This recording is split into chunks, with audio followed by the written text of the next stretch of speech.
Now on to assembling the stands. This is pretty simple and straightforward.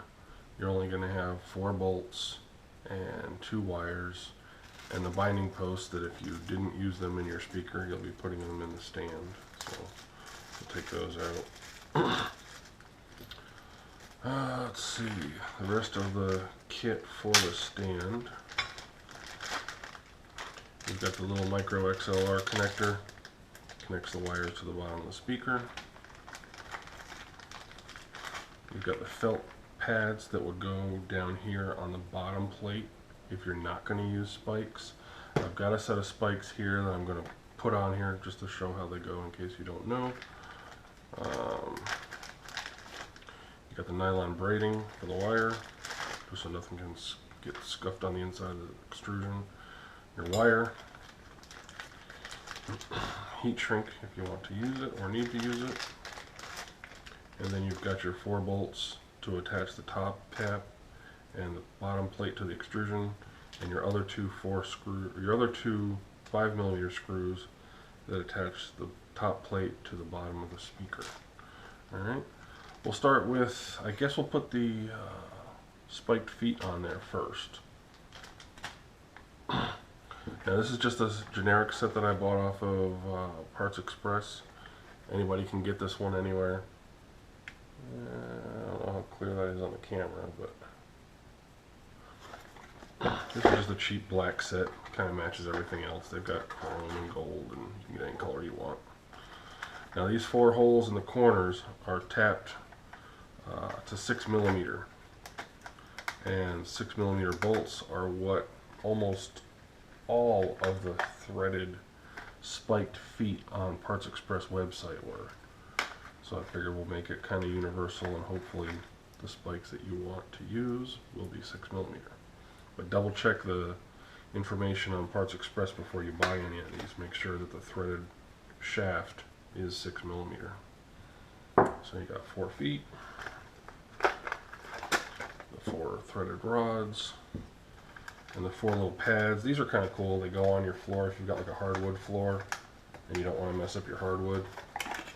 They've got these little black metal parts, and I already pre-stuck the little felty pad on the back so they won't scratch up your floor. So we don't really need those right now, so I'm going to leave them in here. And these things you're not going to use at all for this project because these are for threading into a wood cabinet. If you're going to thread, the threaded rod would go into the bottom of your speaker if you've got a wooden cabinet, but we're not going to need these at all. So we'll leave those in the package too. Alright, very simple.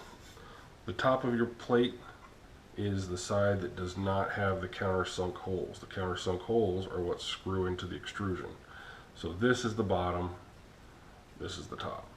These, I would suggest screwing these into your feet first because they will bottom out eventually. And the threaded rods are longer than they need to be. If you want to get some kind of little decorative cap or something to put over the top, you can do that. But very simple, just screw these all the way down until they stop.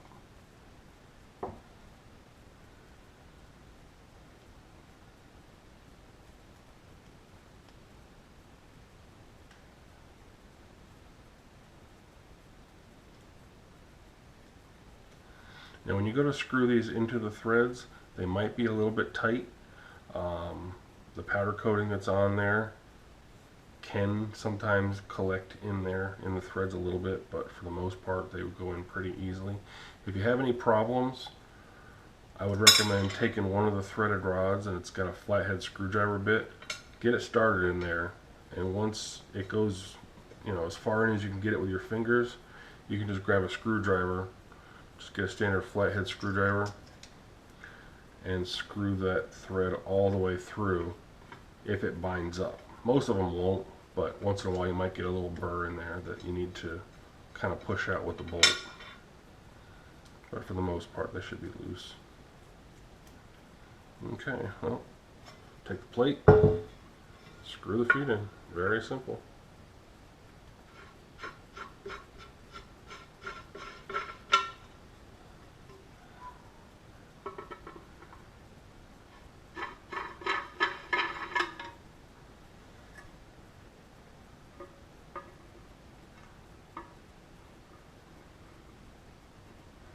Make sure you don't cross thread anything, that would be bad.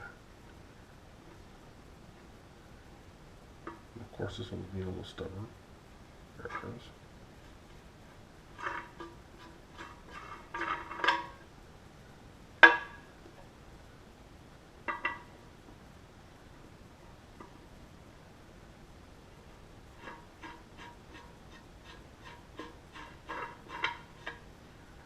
There you go. All 4 feet in place. Nice little spiked pedestal. Now, like I said, you do have these 4 little threaded rods sticking up. So if you want to get something decorative to put over that, you can. Or if you want to shop around online and try to find some shorter 6mm all thread, or you can get 6mm set screws on any hardware website that carries metric parts.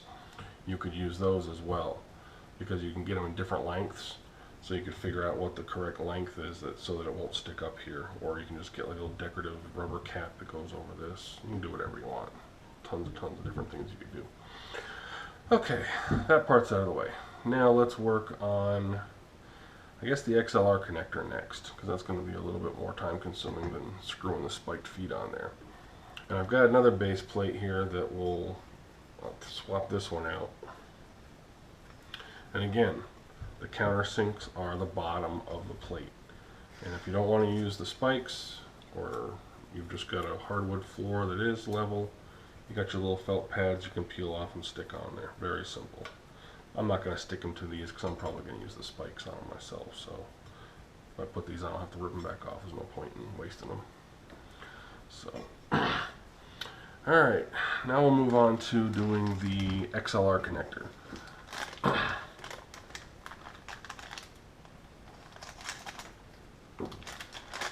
When you rip into this thing, there's lots of parts and pieces, so be careful, don't lose any. They give you 2 different inserts. If your XLR connector is together when you get it, some of them are together, some of them are already apart, so I'm going to assume it came together like this when you got it. You unscrew the back end, and then there's a plastic piece here that comes out, and then there's another plastic piece that you have to push out. You can use screwdriver, scissors, whatever. You push the front end of the XLR out all the way through. Okay? Now when you pop it out, there's a black plastic piece that has your terminals and your female connectors right there. And then there's this little metal ring. Make sure you don't lose the metal ring. You need that to put it all back together, and it's very small. And pay attention to how it comes off of the part too. That'll help you put it back together. This little white tab is basically where the opening for the metal ring goes. And there's little notches that, it's kind of hard to see, I'm sure, in the camera. But there's little notches that little metal ring fits into on both sides of the plastic piece. So you have to make sure it lines up correctly. Okay? So we're going to take that, put it aside. We're going to take the actual locking connector and put that aside. These 2 pieces are interchangeable. They give you 2 different ones depending on what size wire you're going to use. And for our case, you're going to need the larger one because we're using 2 18-gauge wire. This one's just a little too small. This is if you're using like a little tiny headphone jack wire or something like that, you'd want to use that one. But for this one, we're going to use the larger of the 2. Alright, the wire that we provided is a little over 4 feet long. The extrusion itself is a little under 4 feet long, so you've got a couple extra inches to play with. But there's not a lot extra, so don't go wasting it for any reason. So just unwrap these. And before you try stripping the ends of your wires, I recommend you feed it through the braiding first. Other people have tried to tin the ends or strip them and then feed it through, and all it does is snag on the braiding and it kind of tears it up and makes it ugly, so don't do that. Alright, so you got your 2 wires.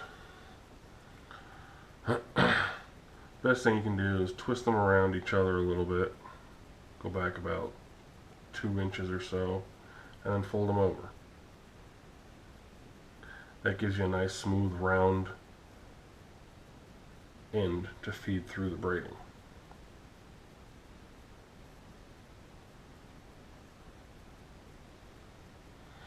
This part takes a minute, but if you're patient, it'll go nicely. It'll look nice when it's done. And this just kind of keeps the wire from ever really getting frayed inside the extrusion for any reason. More than likely it won't, but you don't want it to rattle in there either. A piece of soft fabric will keep the wires from rattling or fraying or getting snagged on anything.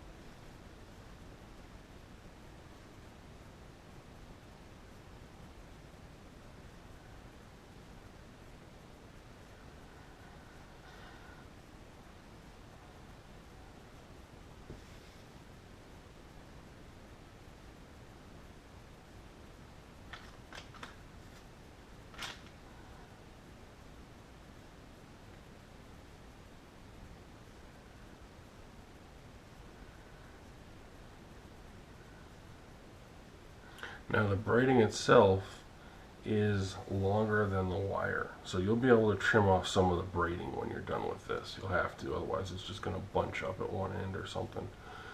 I think it's 4.5 or 5 feet of braiding, but we do that just because this stuff's kind of easy to mess up. Once the end starts fraying, it frays back pretty quickly, so you really want to be a little careful with this. And the easiest thing to do is just cut it off nice and clean. Get a really sharp pair of scissors. If you don't have any sharp scissors, you're going to have trouble because this stuff is not the easiest thing in the world to cut. And then take a lighter to the end of it.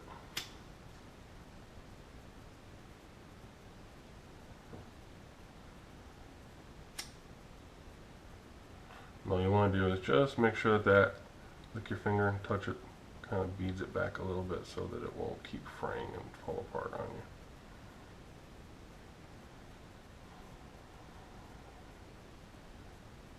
you. It also makes it so it doesn't expand very much.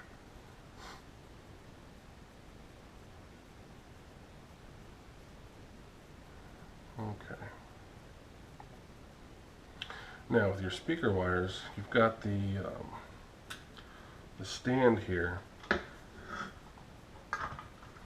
The holes are 3/4 of an inch on center so that you can use a standard double banana connector on the binding posts once they're in place. 3/4 of an inch on center is standard for the dimension on that. So what you're going to want to do is you're going to want to make sure that these wires are pulled back far enough that you've got enough room to be able to connect the two once they're in place. So, you know, leave like 1 inch or 2 of wire sticking out here, and you can pull the braiding nice and tight all the way down. And once you get to the other end, you're going to see that you've got plenty of braiding left over. The wire stops right there, and we still got another 8 or 10 inches of braiding, so we've got plenty.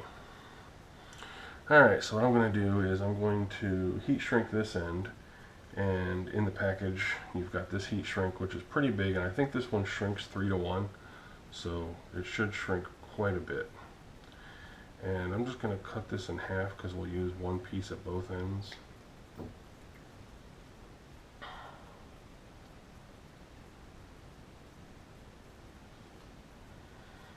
And I really recommend using a butane torch on this rather than just a lighter. Lighters work, butane torches work a lot better. But if all you have is a lighter, then so be it. Or a heat gun. Heat guns work great.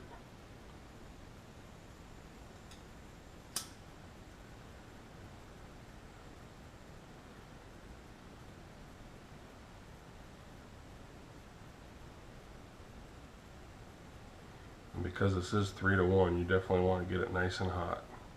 all the way around. Once you've got it really hot, you'll start to see the braiding pattern in the heat shrink. It'll tighten up that much.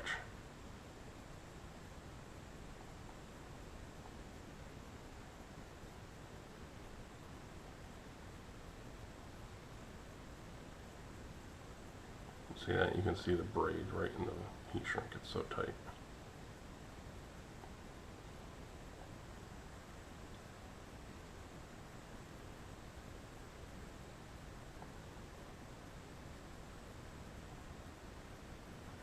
Okay, that'll be your binding post end. Real simple. Okay, now we're going to pull this kind of taut. Don't go crazy pulling it tight, but make sure your wires are, don't want to leave it crazy loose. Now for this one, we're going to cut the braiding right at the tip of the wires, but then we're going to have to cut it back again later when we go to put it, get the XLR connector in there. We're going to have to cut this back a little bit more. So I'll probably cut it here, let it fray, heat it again so that it kind of hardens and stops unraveling back here. Okay, so we will cut it about right there is where the wire ends.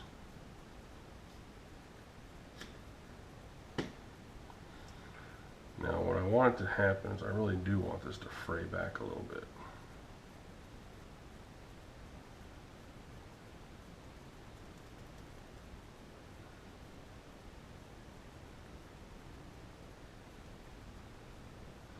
We're going to need some wire sticking out here so that we can solder it into the XLR connector. So we'll let it fray back to about there. And then what I'm going to do is I'm going to heat this with a lighter so that this kind of stiffens right there and it won't fray anymore from there back.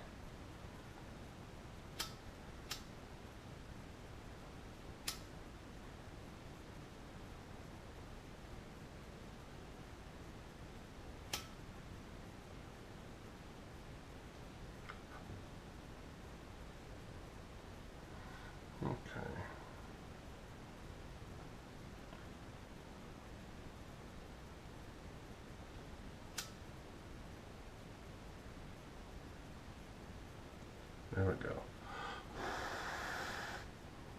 That time you can see it kind of crystallized right there. So now what I'll do is I'll trim away all this excess stuff that frayed back.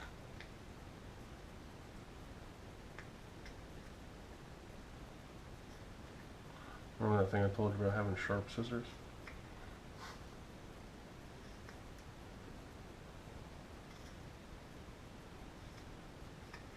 There you go. So now it's melted back pretty nicely.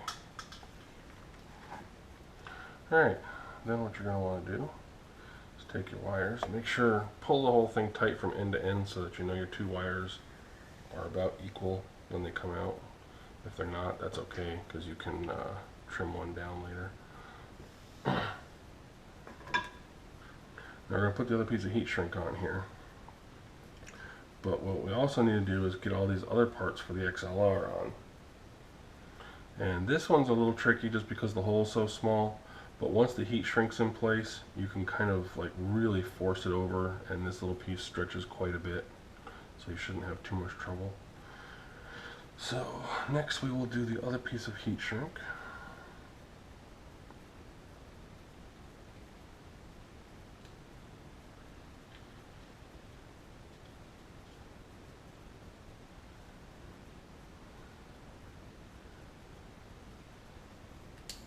Again, I like the butane torch for the heat shrink a lot better.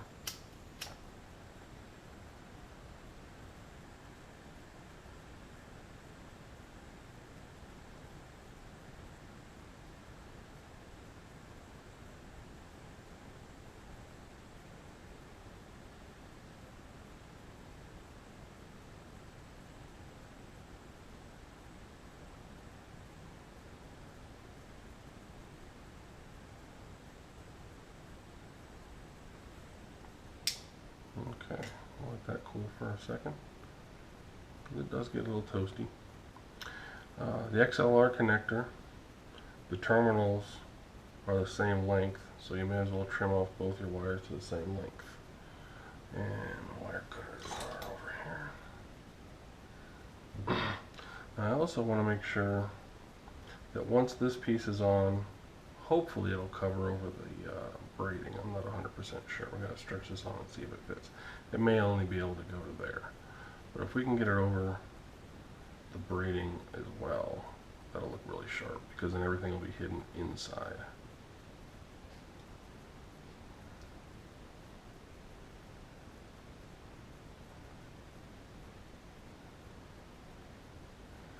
I don't know. It may not go that far. It's getting pretty tight already.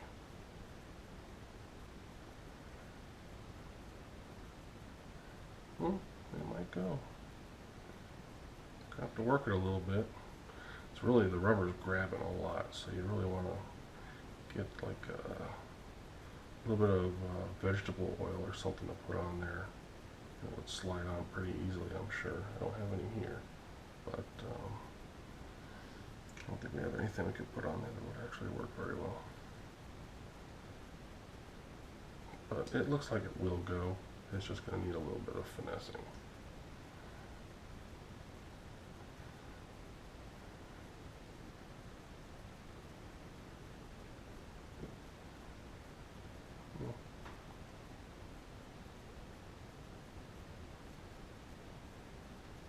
Probably would have helped if the nylon hadn't mushroomed out quite as much too.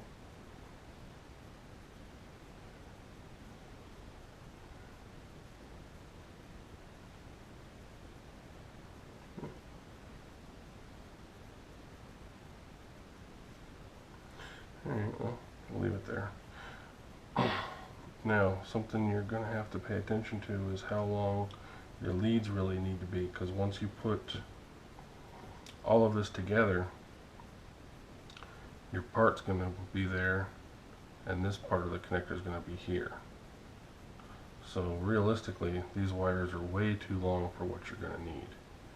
You almost need to trim them off. I'd say that's probably about 3/8 of an inch outside of this body.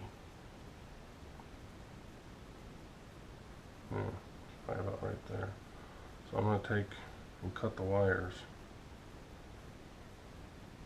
right about there.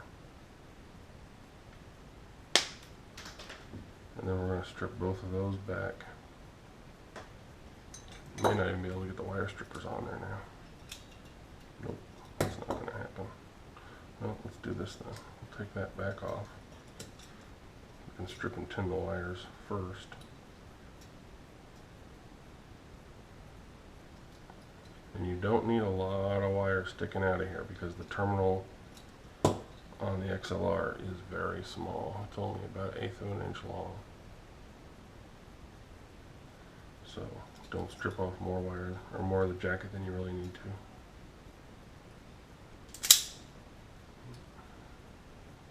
A little bit more than that. There we go.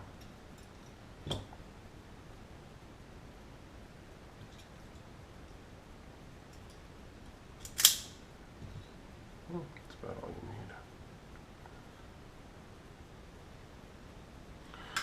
need. Okay, now I want to pause the video and see if I can't go find something to kind of lubricate this, to slide that rubber jacket over better and try to get it back to here. Because if we can get it back a little bit further, as we tighten it down, it'll look a lot nicer, because all you'll have is just this part of the braiding sticking out. You won't see any of the nylon that was built up. So I'm going to go see if I can find something to put on here just to kind of get it to slide on better. I'll be right back.